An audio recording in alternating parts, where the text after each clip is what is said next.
मित्रों नमस्कार, मेरा नाम है आशीष नायक और मैं आप सभी का अपने इस नए ऑडियो सेशन में स्वागत करता हूं। यह ऑडियो सेशन जो है महाजनपद और मगध साम्राज्य से संबंधित है। अक्सर इससे क्वेश्चन पूछे जाते हैं और परीक्षार्थी फंस जाते हैं। ठीक है, आइए सुनते हैं क्या है। बौद्ध ग्रंथ अगंतुर निकाय, एक किताब है बौद्धों की जिसका नाम है अगंतुर निकाय, और दूसरी किताब है जैनों की, जैन धर्म की, जिसका नाम है भगवती निकाय।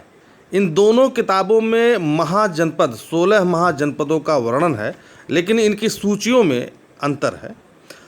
अगंतुर निकाय में 16 महाजनपद का उल्लेख है, जिसमें दो प्रकार के राज्य होते थे। एक था राजतंत्र, इसमें राजा राज्य का अध्यक्ष होता था, और दूसरा था गणतंत्र। ऐसे राज्यों का शासन राजा द्वारा न होकर गण अर्थात संघ, 2-3 लोगों या 5 लोगों का एक संघ होता था, के द्वारा होता था। ठीक है, इस प्रकार के राज्य थे वज्जी और मल्ल। इस प्रकार के राज्य थे वज्जी और मल्ल। महाजनपद राजाओं के द्वारा शासित थे, किंतु कुछ महाजनपदों में पृथक शासन व्यवस्था थी जिन्हें गणसंघ कहा जाता था।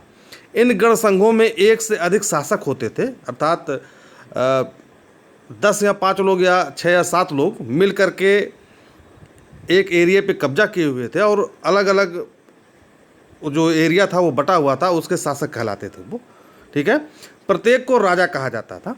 अधिकांश राज्य विंध्य पर्वत के उत्तर में थे और पश्चिमोत्तर सीमा प्रांत से बिहार तक फैले थे। इसमें मगध, कोसल, वत्स और अवंती अधिक शक्तिशाली थे।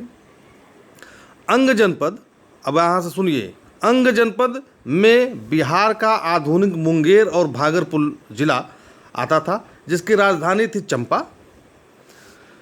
मगध जनपद में आधुनिक पटना और शाहाबाद का कुछ भाग शामिल है। मगध का उल्लेख सर्वप्रथम अर्थववेद में है। महत्वपूर्ण क्वेश्चन है, अक्सर परीक्षा में पूछा जाता है। मगध का उल्लेख सर्वप्रथम कहाँ पे आया? तो इसका नाम है अर्थववेद में है। यद्यपि ऋग्वेद में मगध का उल्लेख नहीं मिलता है, फिर भी कीकट या किरात या कीकट नाम के जात के शासक प्रमगंध का उल्लेख मिलता है। प्रमगंध का उल्लेख मिलता है, जिसकी पहचान मगध से की गई है। ठीक है, आइए हम लोग आगे बढ़ते हैं और जानते हैं कुछ और। गंगा के उत्तर में वर्तमान में तिरहुत प्रमंडल में वज्जियों का 8 जनों का संघ था। वज्जियों का राज्य 8 जनों का संघ था, जिसमें सबसे प्रबल लिच्छवी थे। इसकी राजधानी थी वैशाली, जो कि पटना के पास है। पटना से शायद 100 या 150 किलोमीटर के दूरी पर है ये, जिसकी पहचान आधुनिक वैशाली जिले में बांसगढ़ नामक बसाढ़ नामक गांव से की जाती है। इसके पश्चिम में काशी जनपद था, जिसकी राजधानी थी वाराणसी। ठीक है ना। आरंभ में काशी सबसे शक्तिशाली राज्य था, किंतु कोसल ने इसको हरा दिया और कोसल के समक्ष काशी ने जो है आत्मसमर्पण कर दिया था। कोसल जनपद में पूर्वी उत्तर प्रदेश का भाग शामिल था, जिसकी राजधानी थी श्रावस्ती। कोसल जनपद जो था वह गोंडा बहराइच जिलों के आसपास के जो क्षेत्र है उसको कोसल कहा जाता था। उत्तर प्रदेश का जो गोंडा और बहराइच जिला है उसको कोसल कहा जाता था। इसके अंतर्गत महत्वपूर्ण नगर थे। अयोध्या भी कोसल के अंतर्गत आती थी, जिसका संबंध रामकथा से है। कौशल नरेश या कोसल नरेश, ठीक है ना, राजा दशरथ को कोसल नरेश भी कहते थे। तो कोसल में शाक्यों का कपिलवस्तु गणराज्य में शामिल था। कोसल में शाक्यों का कपिलवस्तु गणराज्य शामिल था। शाक्य गणराज्य की राजधानी कपिलवस्तु के अतिरिक्त दूसरी राजधानी की पहचान आधुनिक बस्ती जिले के पिपरावा नामक स्थान पर की गई है। अभी योगी आदित्यनाथ ने पिपरावा नामक स्थान पर जो है एक चीनी मिल का उद्घाटन किया था। ठीक है, आगे हम लोग बढ़ते हैं। कोसल के समीप में मल्लों का गणराज्य था, जिसकी राजधानी कुशीनगर थी। यहाँ बुद्ध की मृत्यु हुई।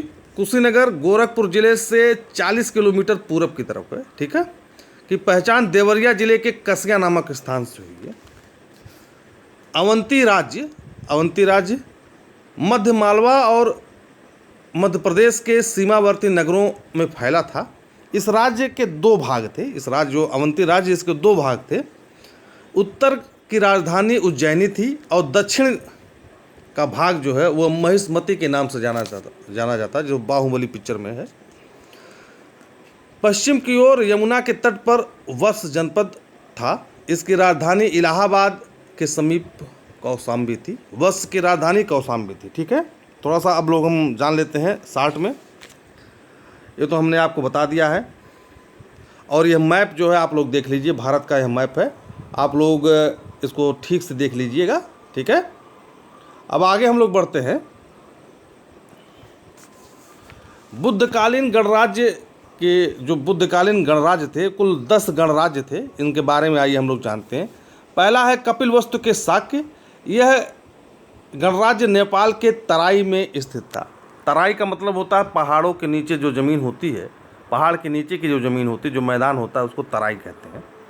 इस गणराज्य की पहचान नेपाल में स्थित आधुनिक तिलौराकोट से की गई है। कुछ विद्वान इसकी पहचान उत्तर प्रदेश के सिद्धार्थनगर बस्ती हुआ जिले के पिपराहवा नामक स्थान से भी करते हैं। बुद्ध की जन्म इसी गणराज्य में हुआ था। ठीक है ना। दूसरा है सुमसुमार पर्वत के मग्ग। सुमसुमार पर्वत के साम्य मिर्जापुर जिले में स्थित, वर्तमान चुनार से किया गया है। यहाँ वत्सराज उदयन का पुत्र बोध निवास करता था। तीसरा है केशपुत के कालाम। यह गणराज्य कोसल के पश्चिम में स्थित था। इसका विस्तार सुल्तानपुर जिले से कुंडावार से लेकर पालिया नामक स्थल तक था। अलार कमाल नामक आचार्य इसी गणराज्य से था। परीक्षा में पूछा जा सकता है कि अलार कमाल किस गणराज्य से संबंधित थे, तो आपका उत्तर होना चाहिए कालाम, केशपुत के कालाम। आगे हम लोग बढ़ते हैं। चौथा है अलकप के बुली। यह गणराज्य आधुनिक बिहार में शाहाबाद, आरा व मुजफ्फरनगर जिलों के मध्य स्थित था। इसकी राजधानी वेठ द्वीप बेतिया थी। वेठ द्वीप का मतलब है पुराना बेतिया जिला जो बिहार का है, उसको पुराने समय में वेठ द्वीप कहते थे। वेठ द्वीप। पांचवा है रामग्राम के कोली। यह शाक्य गणराज्य के पूर्व में स्थित था। इसकी पहचान वर्तमान जो गोरखपुर जिला है उसका जो रामगढ़ ताल है से की गई है। रामगढ़ ताल जहाँ पे गोरखपुर जिला का जो अभी चिड़ियाघर खोला गया है, ठीक है, वहाँ पर है, उसी स्थान पर है रामगढ़ ताल। एक बहुत बड़ा ताल है, 5-6 किलोमीटर का या 3-4 किलोमीटर का उसका रेडियस है, वहाँ पर है। पावा के मल्ल। छठा है पावा के मल्ल।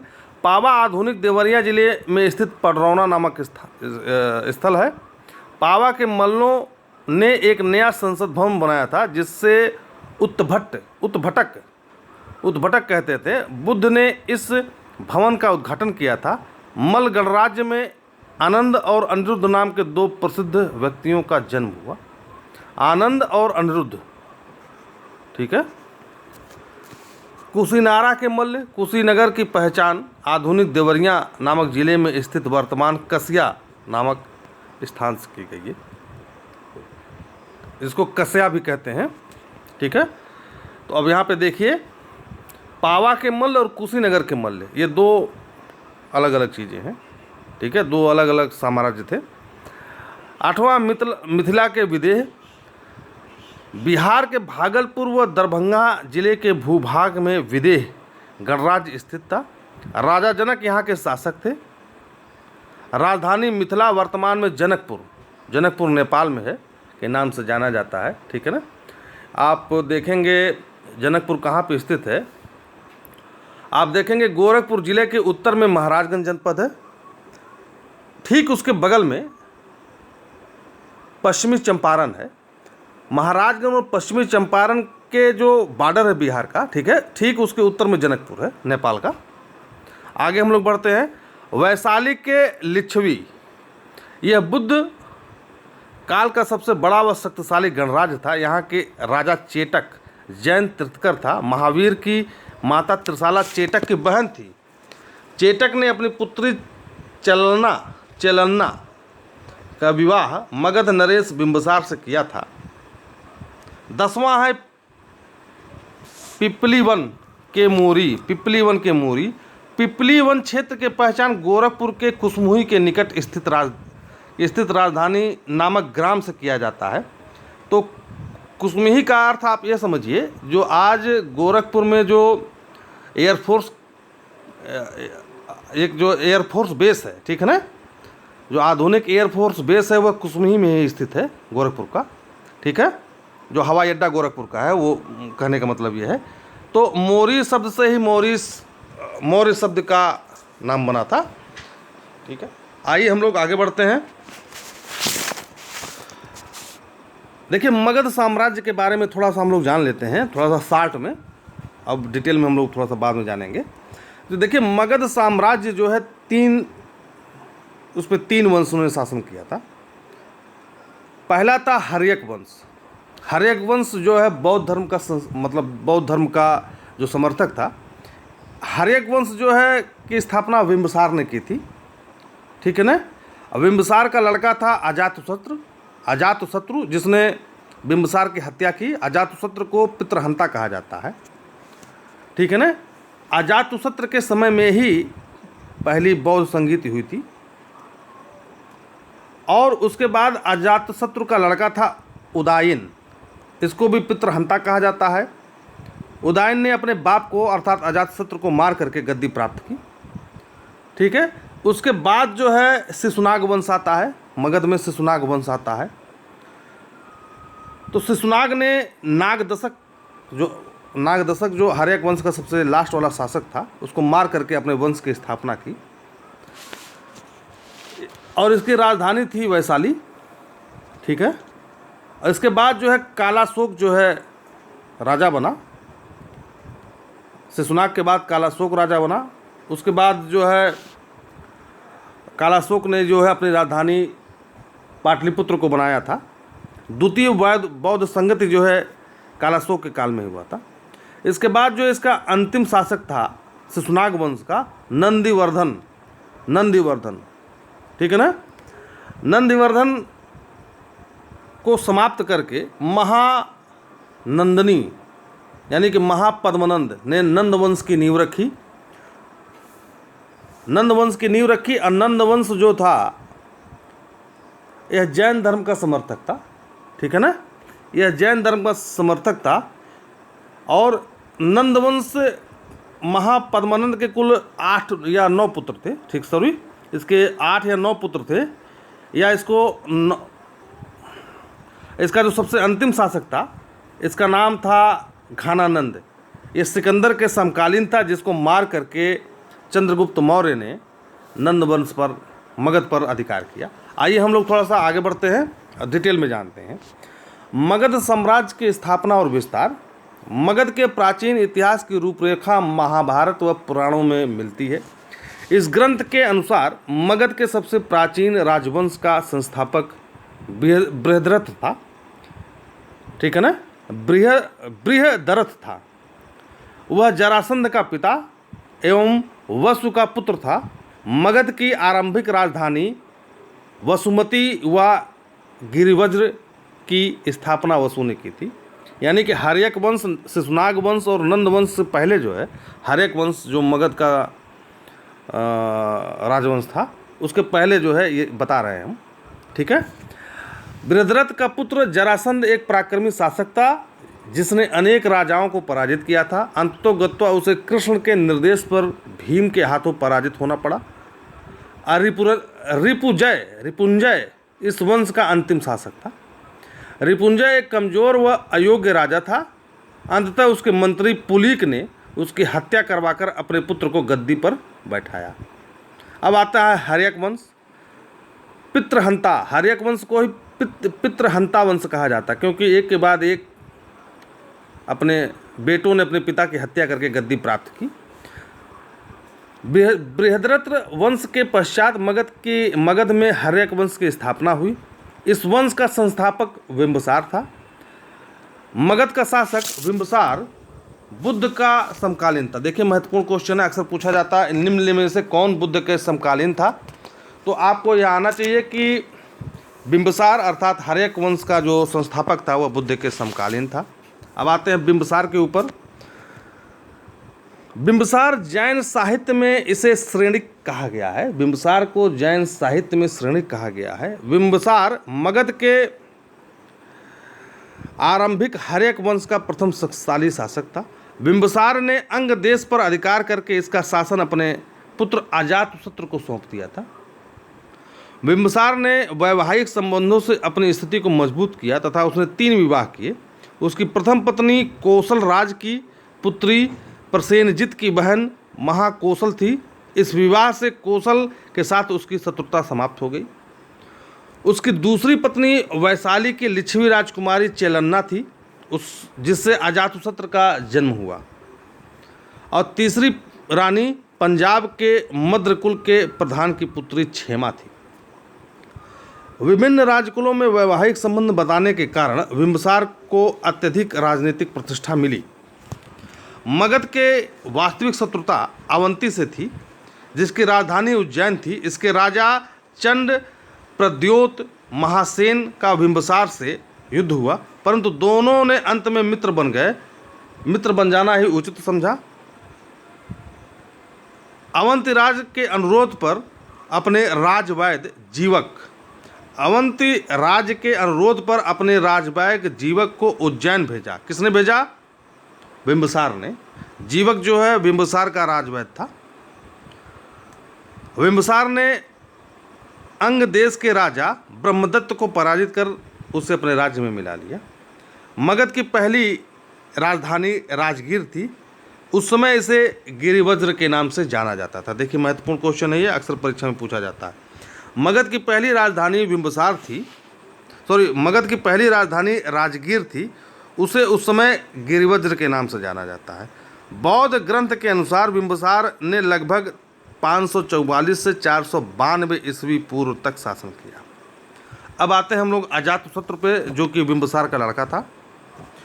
अजातशत्रु अपने पिता बिंबिसार की हत्या कर सिंहासन पर अधिकार कर दिया, इसलिए इसे पितृहंता कहा जाता है। वह बौद्ध एवं जैन दोनों मतों का पोषक था। उसके शासनकाल के 8वें वर्ष में, महत्वपूर्ण फैक्ट है ये, अजातशत्रु के शासनकाल के 8वें वर्ष में बुद्ध को महापरिनिर्वाण प्राप्त हुआ, यानी कि बुद्ध की मृत्यु हो गई। अक्सर क्वेश्चन पूछा जाता है ये।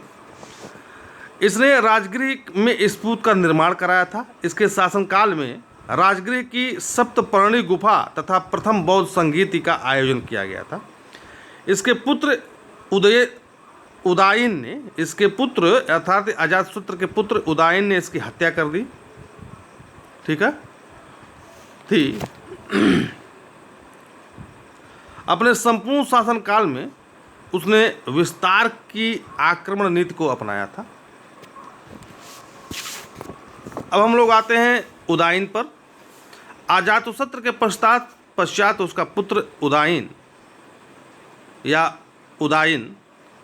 मगध के सिंहासन पर बैठा। उसने पटना में गंगा और सोन के संगम पर एक किला बनाया था। पाटलिपुत्र की नींव यानी कि पटना की नींव उदायन ने ही रखा था। मगध का साम्राज्य अब उत्तर में हिमालय से लेकर दक्षिण में छोटा नागपुर की पहाड़ियों तक फैला हुआ था। उदायन के बाद उसके 3 पुत्र अनिरुद्ध, मुंडक और नागदशक ने क्रमवार राज्य किया। पुराणों अथवा कथाकोश में नागदशक का नाम दर्शक मिलता है। इसके पश्चात जनता ने इन पितृहंताओं के शासन से उतार दिया और शिशुनाग नामक एक योग्य आमत्य का मतलब होता है राजा को राजा बनाया। इसी ने शिशुनाग वंश की नींव रखी। अब आते हैं शिशुनाग वंश पर। 412 से 344 ईस्वी। शिशुनाग वंश, इस वंश का संस्थापक शिशुनाग था। इसकी सबसे बड़ी सफलता अवंती राजा को जीतकर उसे मगध साम्राज्य में मिलाना था। इसने अपनी राजधानी वैशाली स्थानांतरित कर दी। ठीक है। कालाशोक इसका जो उपनाम था, इसका जो दूसरा नाम था उसका काकवर्ण नाम था। इसने अपनी राजधानी पुनः पाटलिपुत्र में स्थापित या स्थानांतरित कर दी। इसके बाद पाटलिपुत्र को मगध की राजधानी बनाया गया। कालाशोक के शासनकाल में वैशाली में द्वितीय बौद्ध संगीत का आयोजन हुआ। द्वितीय बौद्ध संगीत की आयोजन हुआ किसके? कालाशोक के शासनकाल में, जो कि शिशुनाग का लड़का था।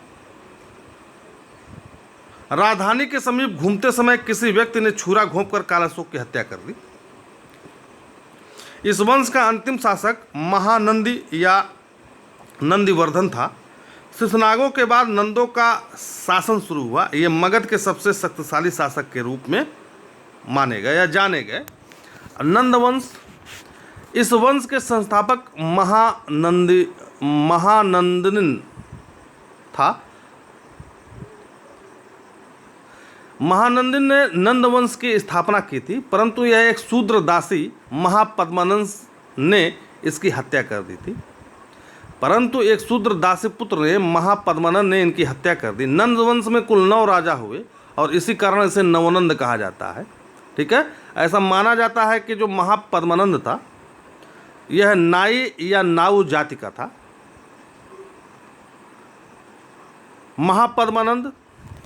महापद्मानंद ने स्वयं को एकराट कहा है। एकराट की उपाधि किसे दी गई? महापद्मानंद को। अक्सर परीक्षा में पूछा जाता है। यह संपूर्ण मगध साम्राज्य का सबसे शक्तिशाली शासक था। इसने सर्वप्रथम कलिंग विजय की तथा वहां एक नहर खुदवाई, जिसका उल्लेख बाद में कलिंग शासक खारवेल ने अपने हाथी गुफा अभिलेख में किया था। इसी अभिलेख से पता चलता है कि महापद्मानंद कलिंग से एक जैन प्रतिमा उठाकर लाया था। व्याकरणाचार्य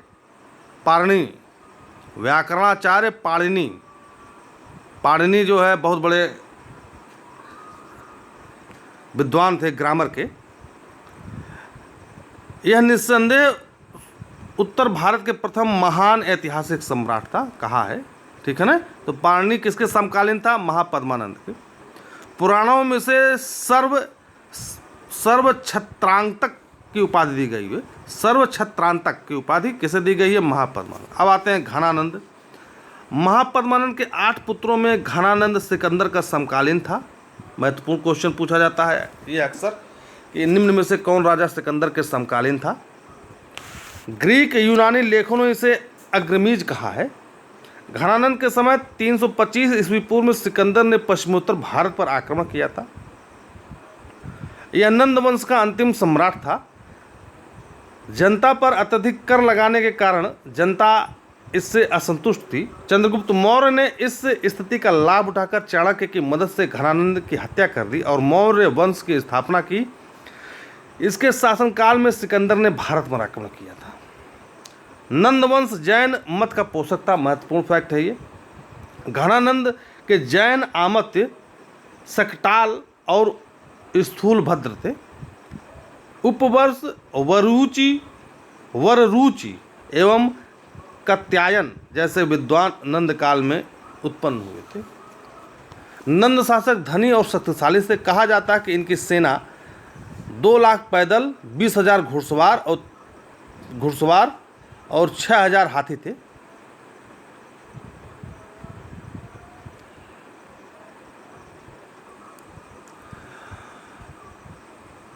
(322 ईस्वी पूर्व में चंद्रगुप्त मौर्य ने अपने गुरु चाणक्य की सहायता से घनानंद की हत्या की और मौर्य वंश की नींव डाली। मौर्यों के शासनकाल में मगध का वैभव अपने शिखर तक पहुंचा। अब इसके आगे का जो कहानी है, जो आगे का जो कथा है, वो अगले वीडियो में आपको देंगे। हमारे वीडियो को शेयर करिए, लाइक करिए। तो अगले ऑडियो में देंगे। हमारे इस ऑडियो रूपी वीडियो को लाइक करिए, शेयर करिए, सब्सक्राइब करिए। धन्यवाद।